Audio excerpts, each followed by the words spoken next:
BA द्वितीय वर्ष के प्रथम वर्ष में आप सबका स्वागत है। आज हम महाकवि केशवदास द्वारा रचित रामचंद्रिका के राम राज्य से संबंधित छंद का अध्ययन करेंगे। लूटिबे के नाते पाप पट न तो लूटियत, तोरिबे को मोह तरु मोरी तोरी डारियतु है। घालिबे के नाते गर्व घालियतु देवन के, जारिबे के नाते यग मोग जारियत है। वाचिबे के नाते ताल बांधियत के सौदा सजा मारिबे के नाते तो दरिद्र मारियत है। राजा रामचंद्र के नाम जप जग जियतु, हारिबे के नाते आन जन्म हारियत है। तो कवि केशवदास जी ने इस सवैया छंद में राम राज्य की महिमा का वर्णन किया है। इसमें लूटबे लूट कर पाप पट, पाप के घड़ा, मोह तरु मतलब मोह रूपी वृक्ष, घालिबे विनष्ट करना, अगमोह पाप के समूह, जारियत जलाना, ताल मतलब तालाब, आन मतलब अन्य, ये कठिन शब्द हैं। प्रसंग के रूप में हम कह सकते हैं कि प्रस्तुत पंक्तियाँ रामचंद्रिका महाकाव्य से अवतरित हैं, जिनके लेखक महाकवि आचार्य केशवदास जी हैं, जिसमें राम राज्य के वर्णन का प्रसंग है। व्याख्या के लिए हम अब करेंगे कि लूटिबे के नाते पाप पट न तो लूटियत, तोरबे के नाते मोह तरु तोरिए डारू है। केशवदास जी कहते हैं कि राम राज्य की विशेषता बताते हुए कि राम के राज्य में जनता के बीच लूट मार नहीं होती। वहाँ लोग लूटते भी हैं तो पापों के समूह को, अर्थात वे दूसरे के पापों को दूर करने में भागीदार होते हैं। राम के राज्य में कोई किसी का दिल नहीं तोड़ता, बल्कि वे सांसारिक मोह माया रूपी तरु पेड़ को तोड़ते हैं, मोह तरु तोड़ी को तोड़ते हैं। वहाँ किसी के जीवन का विनाश नहीं करते। घालिबे के नाते गर्भ घालियन देवन के, वो किसी का विनाश नहीं करते, बल्कि देवताओं के गर्भ को अपने पवित्र आचरण से तोड़ने की कोशिश करते हैं। राम आगे वो केशवदास जी कहते हैं कि राम के राज्य में जनता आपस में द्वेष नहीं रखती थी और नहीं रख करके शांतिपूर्ण सहयोग से पूर्ण जीवन जीती है। वहाँ द्वेष से किसी का घर कोई नहीं जलाता, बल्कि लोग दूसरे के पाप समूहों को जलाने में अभिरुचि रखते हैं। बांधिबे के नाते ताल बांधियत केशवदास, मारिबे के नाते दरिद्र माते। केशवदास जी कहते हैं, आगे कहते हैं कि यहाँ किसी बंधन नहीं है, लोगों को दंड स्वरूप कारागार में बंद नहीं किया जाता है। यहाँ बांधते हैं तो तालाब बांधते हैं, और तालाब इसलिए बांधते हैं कि तालाब के पानी से कृषि कार्य हो और लोगों का जीवन जो है आर्थिक रूप से उन्नत हो। तो आगे फिर केशवदास जी कहते हैं कि वहाँ किसी को मृत्युदंड नहीं दिया जाता। मारिबे के नाते को दरिंद मारियत है, रामचंद्र राज्य में जग जिये तो हारिबे के नाते जन्म आए। केशवदास जी कहते हैं कि यहाँ किसी को मृत्युदंड नहीं दिया जाता, यहाँ किसी को मारा नहीं जाता, बल्कि मारा जाता है किसको? गरीबी को। गरीब को नहीं, गरीबी को मारा जाता है। यहाँ पर गरीबी दूर करने की कोशिश करते हैं ताकि लोग सुख समृद्ध से रह सकें। आगे केशवदास जी कहते हैं कि रामचंद्र यहाँ किसी को जीत कर दास नहीं बनाया जाता, बल्कि राम राज्य में रामचंद्र जी की महिमा है कि जिससे सारे रामचंद्र जी के नाम से सारे जग को जीतने की कोशिश किया जाता है, उनकी कृपा प्राप्त करके। राजा रामचंद्र जी के नाम जग जियतु, तो सारा जग जीतने की कोशिश की जाती है। किसी व्यक्ति विशेष या किसी पड़ोसी राजा को जीतने की कोशिश न करके पूरे जग को जीतने की कोशिश करते हैं।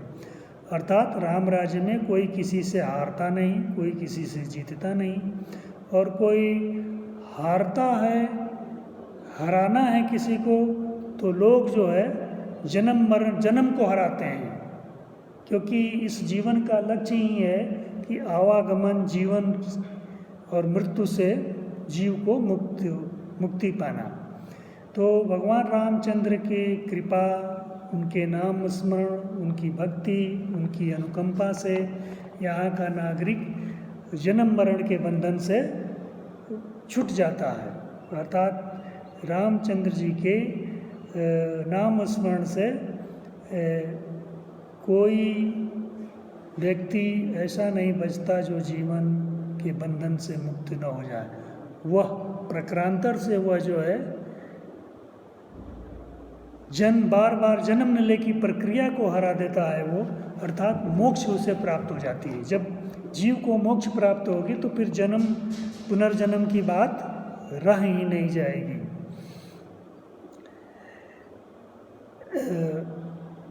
लोग मोक्ष चाहते हैं, पुनर्जन्म नहीं, इसलिए वे सांसारिक बंधनों को हराने की भावना रखते हैं। विशेष रूप से हम कह सकते हैं कि केशवदास जी ने रामचंद्र जी के राज्य अर्थात राम राज्य का शोभा वर्णन परंपरागत रूप से किया है, और बहुत ही सुंदर रूप से करते हुए उन्होंने बताया है कि इसमें रामचंद्र जी के शासनकाल में, सुशासन में, राज्य में लूटपाट, मृत्युदंड, अग्निकांड जैसी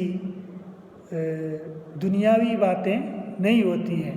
पूरा का पूरा दैविक माहौल बन जाता है, स्वर्गीय माहौल बन जाता है, जहाँ किसी से द्वेष भाव नहीं है, कोई किसी को मार पीट नहीं रहा है, लूट नहीं रहा है, दंड नहीं दिया रहा है, अग्निकांड जैसी घटनाएं नहीं हो रही हैं। वहाँ के लोग पुण्यशाली, संपन्न, स्वाभिमानी हैं। वे राम के पवित्र नाम और स्मरण और भक्ति से सारे संसार को सुखी देखना चाहते हैं। वे परस्पर ईर्ष्यालु भी नहीं हैं। तो ये राम राज्य की व्याख्या यहाँ पर प्रस्तुत की गई है, जिसमें केशवदास जी ने बहुत ही कुशलता से, कवित्वपूर्ण निपुणता से उन्होंने राम राज्य की अद्भुत विशेषता बताई है। अनुप्रास, यमक और काव्यलिंग अलंकार इस सवैया में प्रयुक्त हुए हैं। इसकी भाषा जो है ब्रज भाषा है, और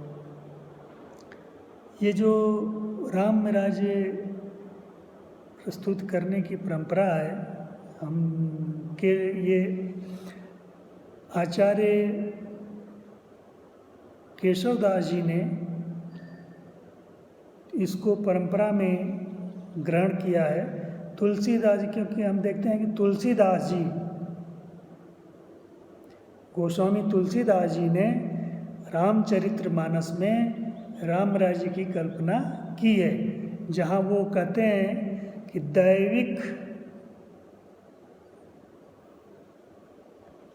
दैहिक भौतिक तापा, राम राज का हूँ नहीं व्यापा। अर्थात राम के राज्य में दैविक ईश्वर द्वारा दिए गए किसी प्रकार के कष्ट नहीं है। दैहिक देह का कोई कष्ट नहीं है, अर्थात फोड़ा फुंसी कुछ नहीं है। और भौतिक तापा अर्थात पैसे रुपये धन्य संपदा धन्य धान्य की कमी नहीं है। तो राम का राज इस तरह का है जहाँ दैहिक दैविक भौतिक तापा राम राज काहू नहीं व्यापा। ताप मतलब कष्ट। तो ये तुलसीदास जी कहते हैं कि दैहिक दैविक भौतिक किसी प्रकार का कष्ट नहीं है और सभी लोग जो है सुखी संपन्न राम जी की कृपा से राम राज्य में निवास करते हैं। वही आचार्य केशवदास जी कह रहे हैं कि भगवान राम का जो राज्य है वो इतना सुरम्य शांतिमय प्रभु के ऐश्वर्य से प्रभावित है कि यहाँ के नागरिक एक दूसरे के साथ कोई ईर्ष्या द्वेष नहीं रखते, न ही कोई लूटपाट की घटनाएं होती हैं। यहाँ न तो किसी को मृत्युदंड दिया जाता है, न ही कोई अग्निकांड होता है, कोई किसी का घर जलाता है।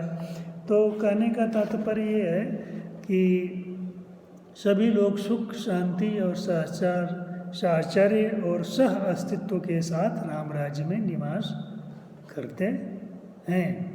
यहाँ दैनिक जीवन में जो हम देखते हैं कि दुनियावी लोग जो लूटपाट करते हैं वो लूटपाट नहीं है, बल्कि कोई लूटता है, कोई हरता है तो किसी के दुख को हरता है, किसी के पाप को हरता है। कोई किसी को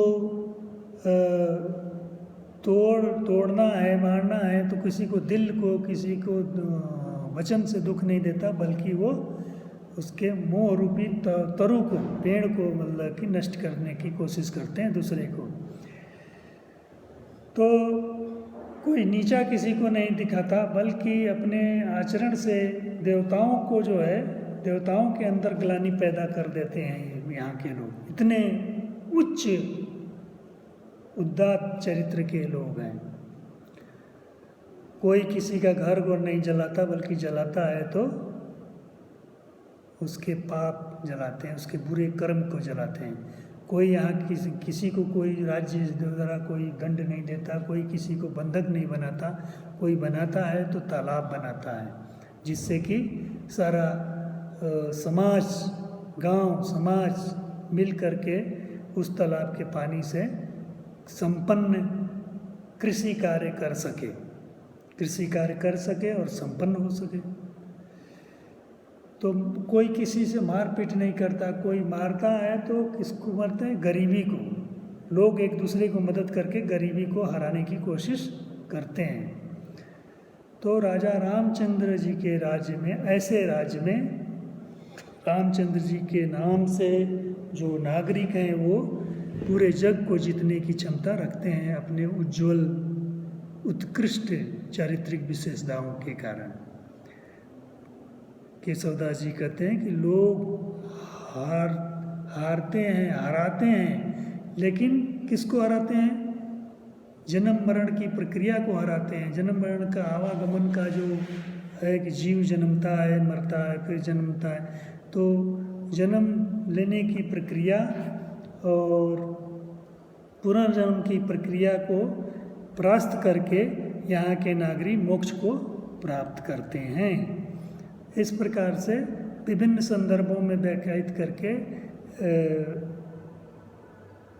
राम राज्य के नागरिकों के उत्तम चरित्र को हमारे सामने केशवदास जी रखते हैं। धन्यवाद।